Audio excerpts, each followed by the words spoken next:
네, 여러분 안녕하십니까?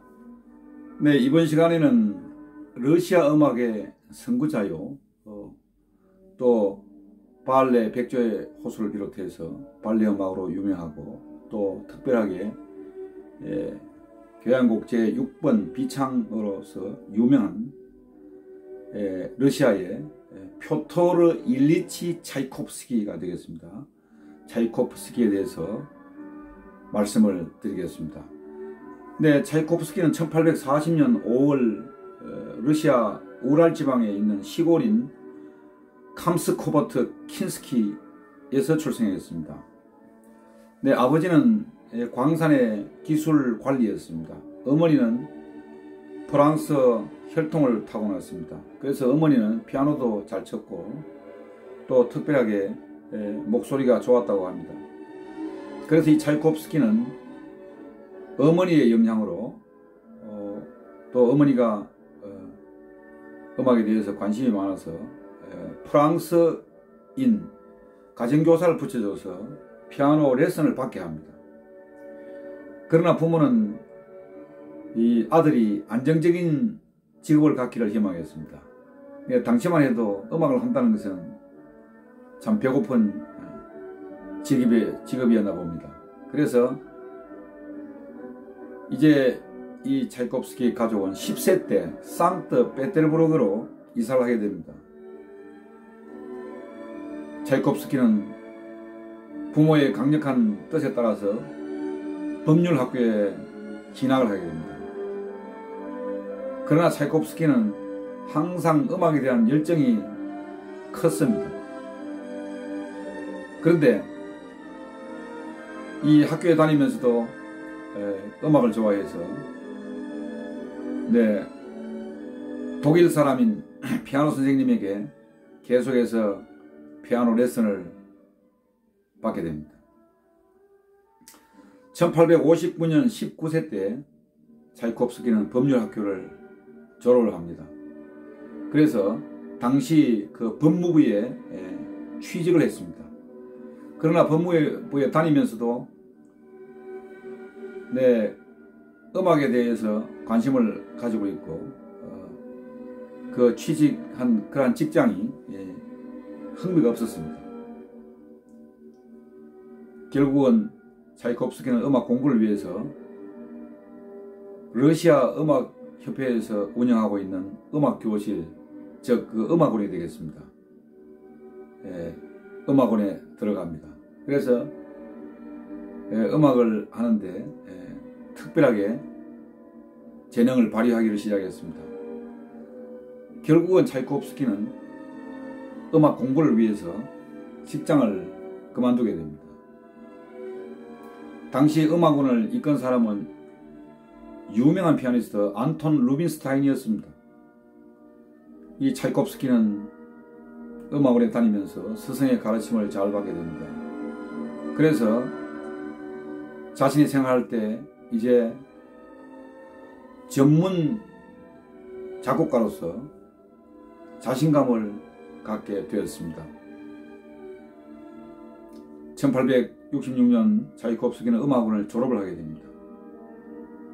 졸업을 하고 난 다음에 모스크바에 있는 모스크바 음악원 교수가 되었습니다. 차이코프스키는 모스크바 생활 2년 만에 대작이라고 할 수 있는 교향곡 1번을 발표해서 큰 성공을 거두게 됩니다. 그래서 본격적인 작곡가의 길로 들어서게 됩니다. 차이코프스키는 불과 몇 년 만에 스승 안톤 루빈스타인을 뛰어넘는 피아노 협주곡 제1번 B단조를 발표하게 됩니다. 이 작품을 발표함으로써 차이코프스키는 유럽 각지에 그 이름이 널리 알려지게 되었습니다. 우리가 흔히 차이코프스키의 음악은 깊은 애수와 뭔가 어두운 분위기가 깃들어 있다고 말을 합니다. 이것은 차이코프스키의 성격과 많은 관련이 있다 하겠습니다. 차이콥스키는 감수성이 특별히 예민했다고 합니다. 내성적이었고 항상 무슨 일을 하면은 심리적 내적 갈등이 많았다고 합니다. 그렇기 때문에 그는 작품에 몰입했습니다. 그래서 그의 작품에 대해서 엄격한 태도를 갖게 되었습니다. 도무지 조금이라도 허점은 용서가 되지 않았습니다. 그래서 차이코프스키는 아무리 자기가 작곡을 하면서 시간이 오래 걸려서 작곡한 이러한 작품도 마음에 안 들면은 뭐 서슴없이 폐기하고 버렸다고 합니다. 차이코프스키는 나중에 결혼을 했는데 부인과의 갈등으로 인해서 자기가 해외로 이렇게 도피하게 되었습니다. 외국 생활을 했습니다. 1876년 차이코프스키는 프랑스 파리에서 비제 오페라 그 유명한 카르멘을 보고서 감동했습니다.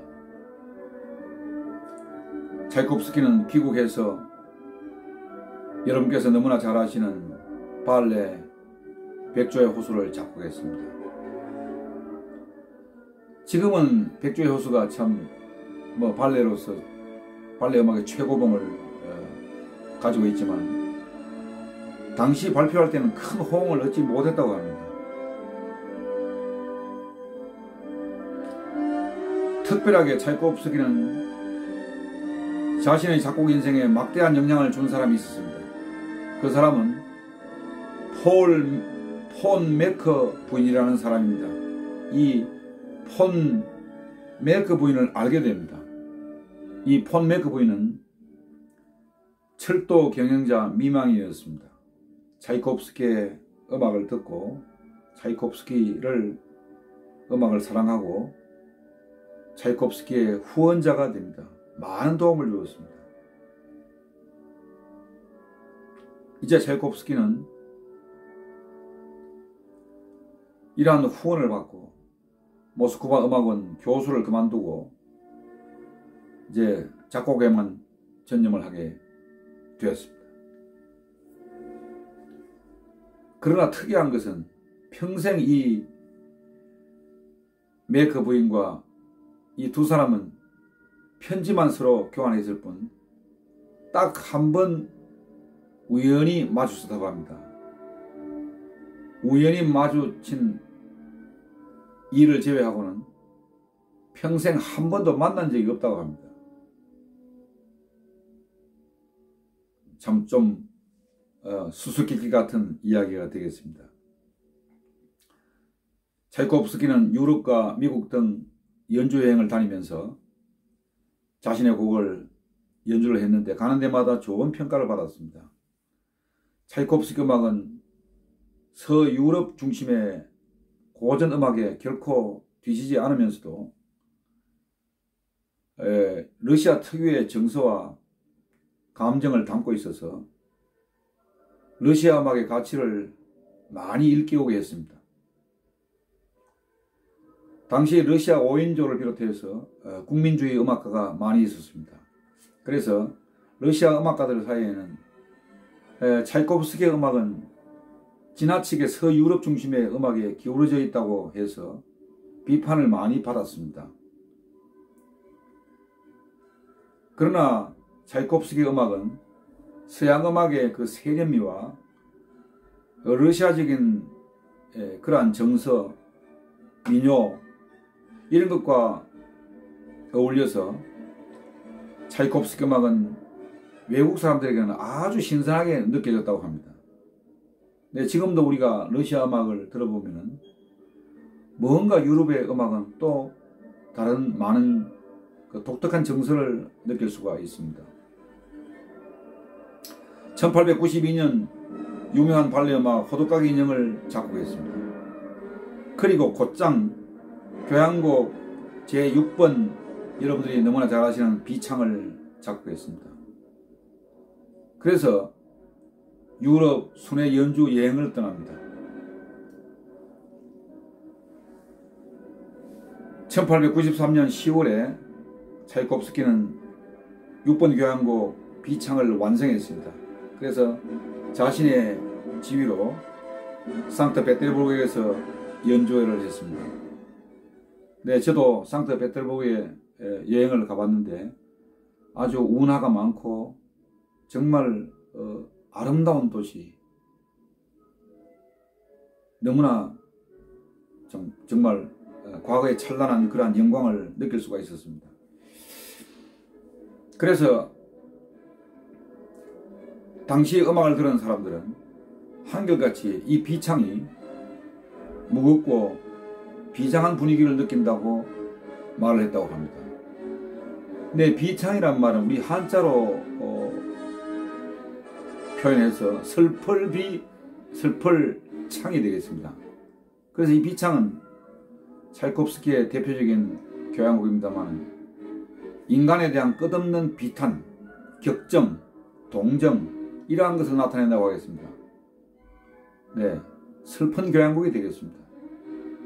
또 차이콥스키 개인적으로 보면은 인생에 대한 그 절망감, 고민, 번민을 많이 느꼈던 것 같습니다. 그래서 이 작품에 투영이 되어 있습니다.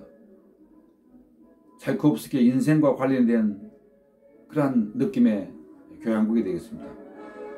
네, 이 교향곡은 차이콥스키의 마지막 작품이 되겠습니다. 차이콥스키는 이 비창을 공연한 뒤에 일주일 만에 그만 콜레라에 걸리게 됩니다. 콜레라에 걸려서 갑자기 세상을 떠나게 됩니다. 뜻하지 않은 차이콥스키 죽음을 접한 러시아 사람들은 이렇게 이야기했습니다. 이제 러시아 음악의 태양은 사라졌다고 슬퍼하면서 성대한 장례식을 치루었다고 합니다. 이 차이콥스키는 마지막 죽음을 예감한 듯이 마지막 작품이 되었습니다. 그래서 많은 사람들은 교향곡 6번에 대해서 비창이라는 이름을 붙여주었습니다. 그래서 모든 사람들의 뇌리 속에는 차이콥스키의 6번 교향곡을 비창이라고 이렇게 부르고 있습니다. 네, 18세기 후반까지 러시아는 음악의 불모지의 땅이었습니다. 네, 러시아는 고전음악의 기초조차 확립되지 않은 그러한 나라였습니다. 한마디로 음악의 후진국이었습니다. 그러나 차이콥스키의 등장 후에 러시아 음악은 눈부신 발전을 이루었습니다. 네, 러시아는 세계 음악을 앞서 이끌어가는 현대음악의 본고장으로 떠오르게 되었습니다. 이것은 차이콥스키의 등장이 결정적인 역할을 하게 되었다고 봅니다. 네, 지금까지 발레 음악으로 유명하고 비창 교향곡으로 유명한 표토르 일리치 차이콥스키, 러시아 음악의 선구자가 되겠습니다. 아주 독창적인 그러한 러시아 정서가 담긴 음악을 많이 작곡한 정말 세계인들이 사랑하는 음악가가 되었습니다. 네, 저는 여러분께 이 차이콥스키 음악을 많이 감상해 보시라고 권하고 싶습니다. 네, 특별하게 네, 백조의 호수를 비롯해서 잠자는 숲속의 미녀, 또 많은 그 발레 음악들이 있습니다. 네, 이런 것을 먼저 감상을 해보시고 차이콥스키의 인생의 그 모든 감정이 담겨있는 제6번 교향곡 비창을 끝까지 한번 감상해 보시라고 네, 권하고 싶습니다. 네, 오늘은 러시아 음악의 선구자 표토르 일리치 차이콥스키에 대해서 말씀을 드렸습니다. 네, 다음 시간에 또 뵙겠습니다. 안녕히 계십시오.